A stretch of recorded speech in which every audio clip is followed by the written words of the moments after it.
The British officer lowered his binoculars and turned to his American counterpart.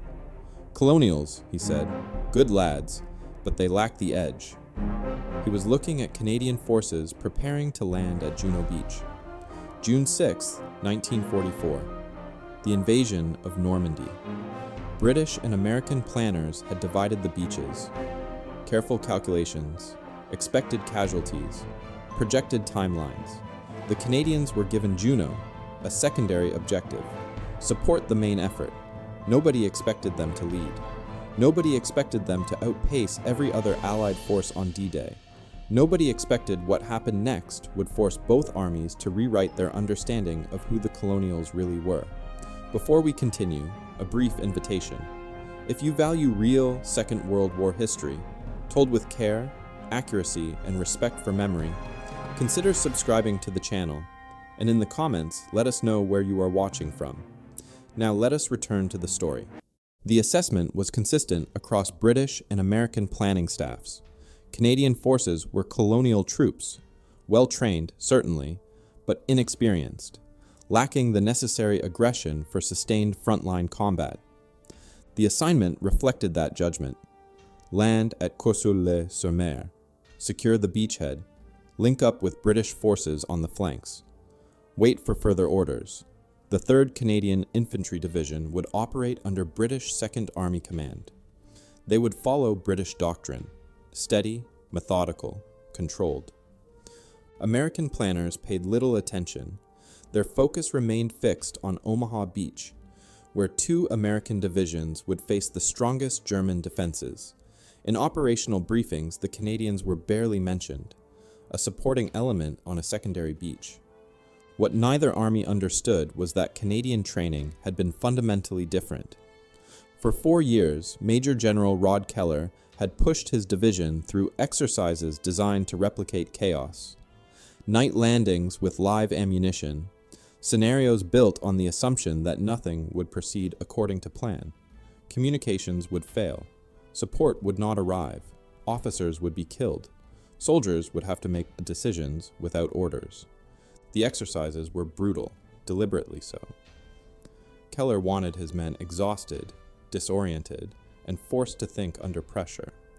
He wanted them to discover what they were capable of when everything went wrong, because he understood something that peacetime armies often forgot.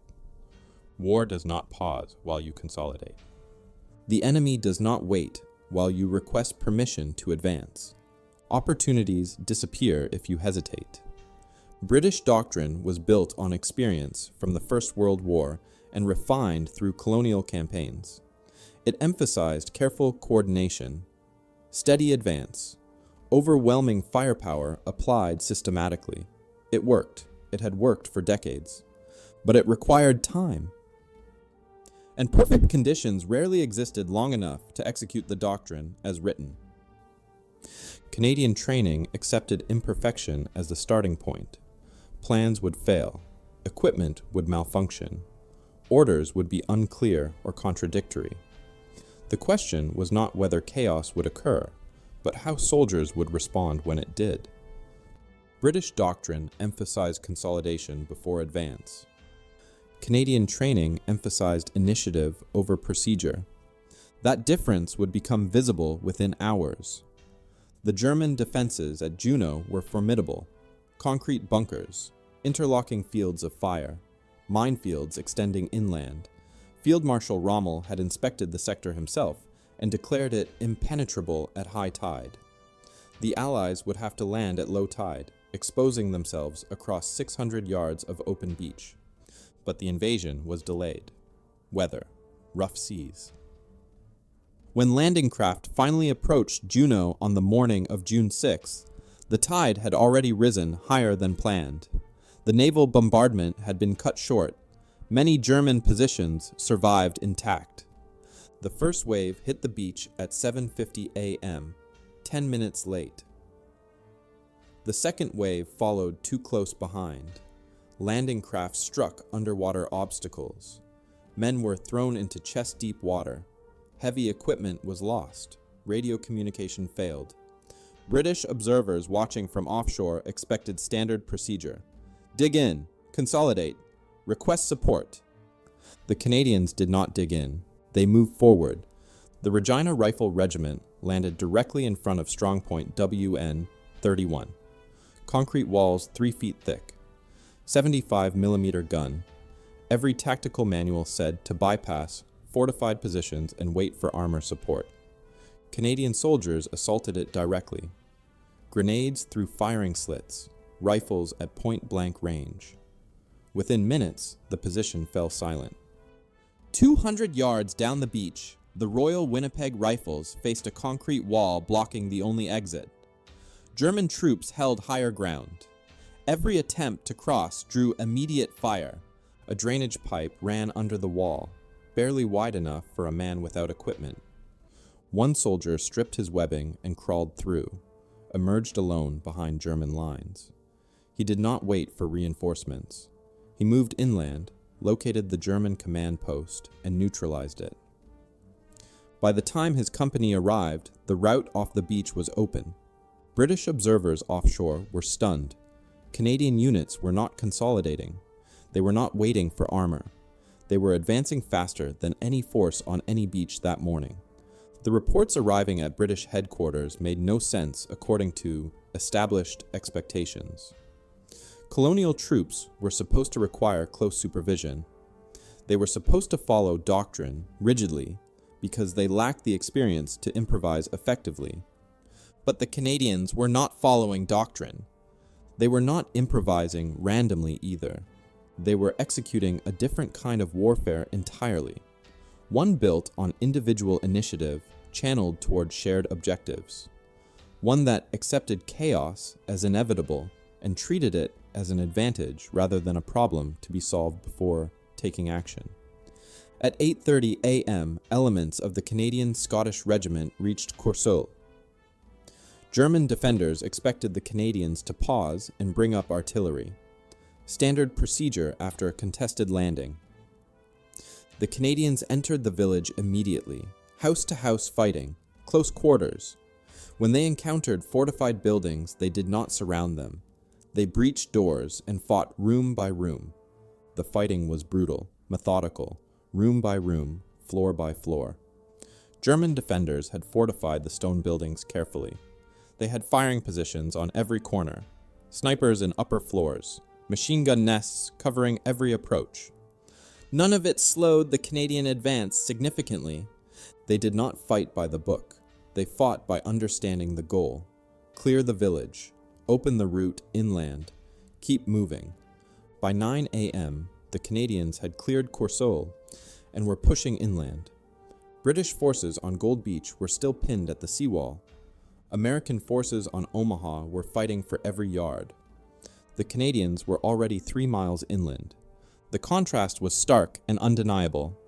British headquarters could not reconcile the reports with their expectations. Radio traffic confirmed what seemed impossible. Canadian units were hours ahead of schedule, deeper into France than any other Allied force.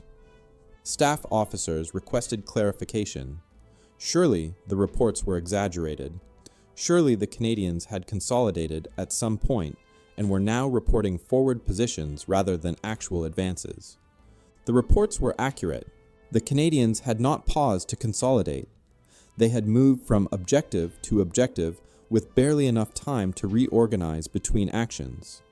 They had accepted risk. They had operated without flank protection. They had advanced faster than their own supply lines could follow, and it had worked. The planned timeline had the Canadians reaching the Cannes-Bayeux railway line by nightfall. 7 miles from the beach, high ground, strategic importance. By mid-afternoon, lead Canadian elements were approaching that objective. They were alone, exposed on both flanks. No supply line established. No reinforcements in position.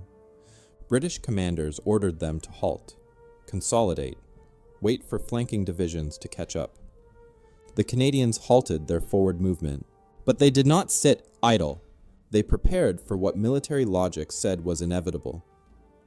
German counterattack. Elite armored units held in reserve would be committed once the main Allied effort was identified. The 12th SS Panzer Division was stationed 20 miles away. Fanatical troops. They had been waiting for confirmation of where to strike. When German commanders realized how deeply the Canadians had penetrated, they ordered the panzers forward. The counterattack would come by evening. The Canadians would have to hold.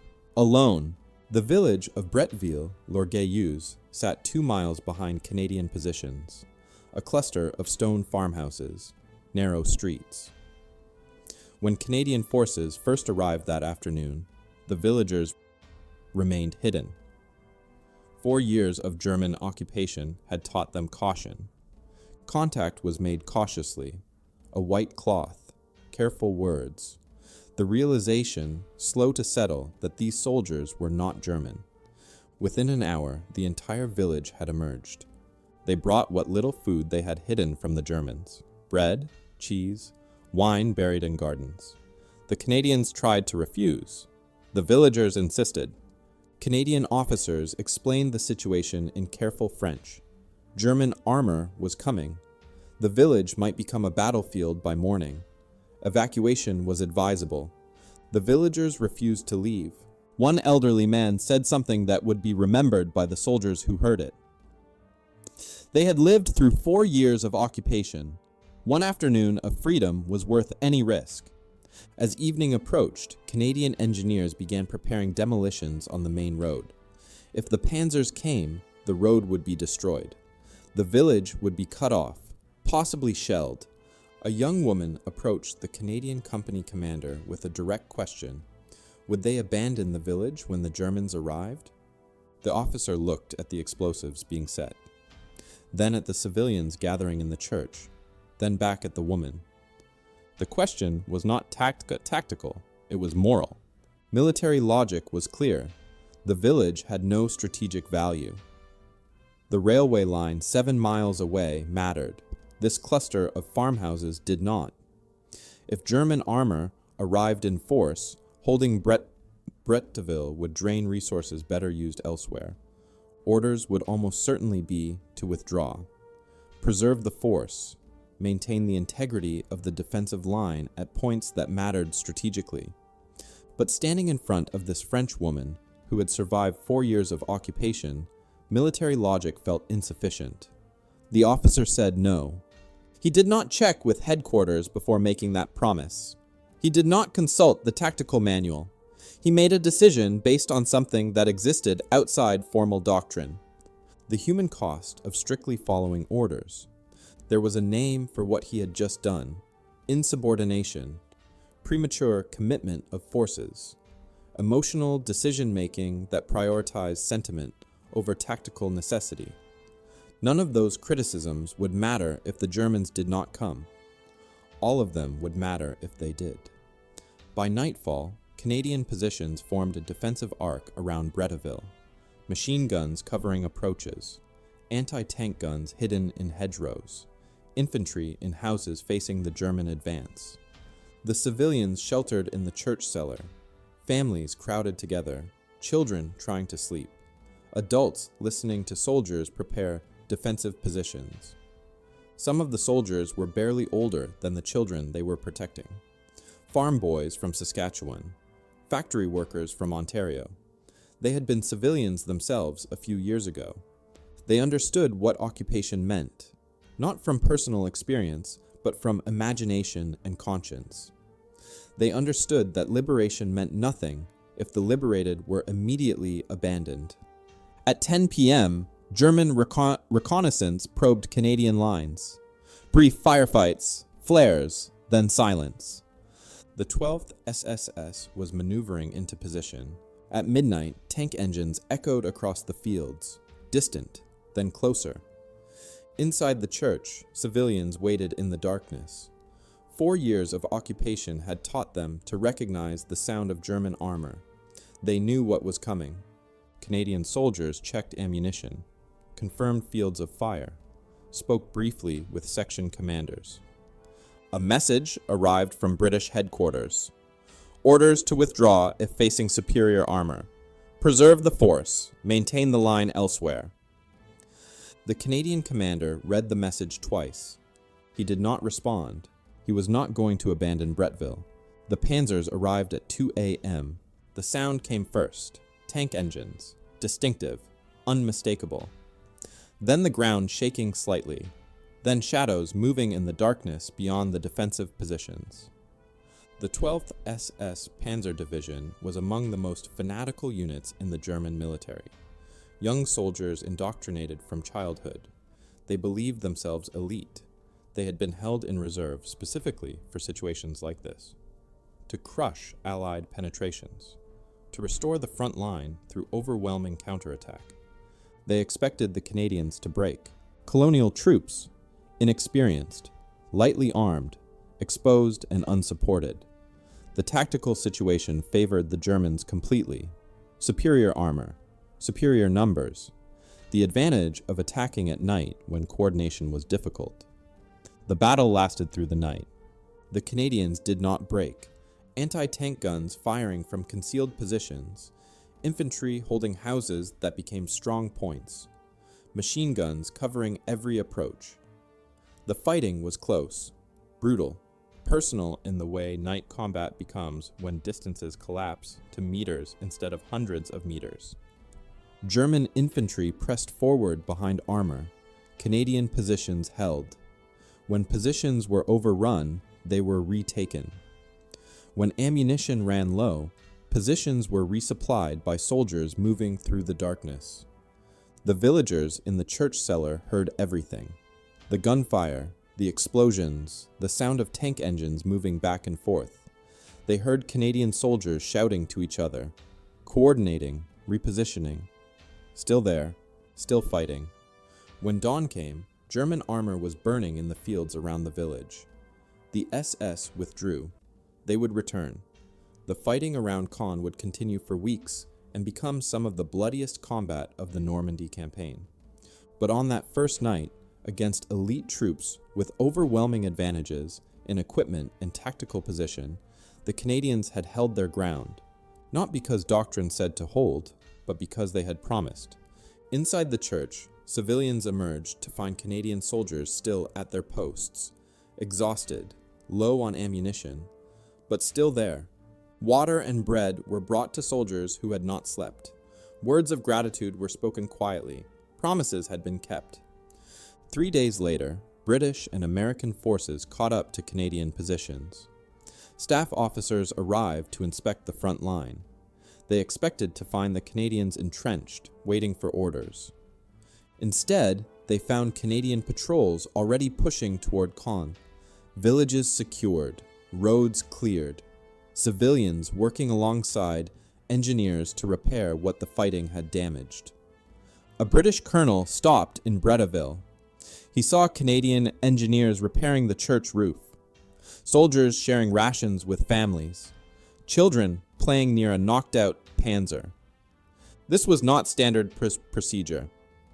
When he mentioned this to the Canadian company commander, the response was brief, a shrug, an acknowledgement that no, it was not standard procedure, but no explanation was offered. What could be said? That doctrine had limits? That orders did not account for every situation? That sometimes the correct decision was the one that ignored the manual entirely? The evidence was visible. A village that could have been destroyed was intact. Civilians who could have been abandoned were safe. Canadian soldiers who could have withdrawn according to orders had held their ground. British and American commanders began revising their assessments. The Colonials were not lacking edge. They had simply defined that edge differently. It was not about blind aggression or unthinking obedience to doctrine. It was about making decisions in the moment, about balancing tactical necessity with human consequence, about understanding that winning individual battles meant nothing if the purpose of those battles was lost in the process. The British had built an army designed to win through systematic application of overwhelming force, carefully coordinated, methodically executed. It worked when conditions allowed time for that coordination. The Americans had built an army designed to win through speed and industrial superiority. Massive formations moving rapidly, clear objectives. strict timetables. It worked when momentum could be maintained. Both systems were effective. Both had won victories across multiple theaters of war. But both systems struggled when circumstances did not match doctrine. The Canadians had built something different, not because they rejected British or American methods, but because their circumstances required adaptation. They were a smaller army. They could not afford to waste men through rigid adherence to doctrine that did not fit the situation. They needed soldiers who could think, who could adapt, who could make decisions without waiting for permission. They had proven this on D-Day by advancing faster and deeper than any other Allied force while following their own judgment about how to execute assigned objectives. They proved it again at Bretteville by refusing to abandon civilians, even when tactical logic suggested withdrawal. They would continue proving it throughout the campaign in Northwest Europe, not through dramatic gestures or theatrical acts of bravery, but through thousands of small decisions made by individual soldiers and junior officers who understood the mission and accepted responsibility for achieving it.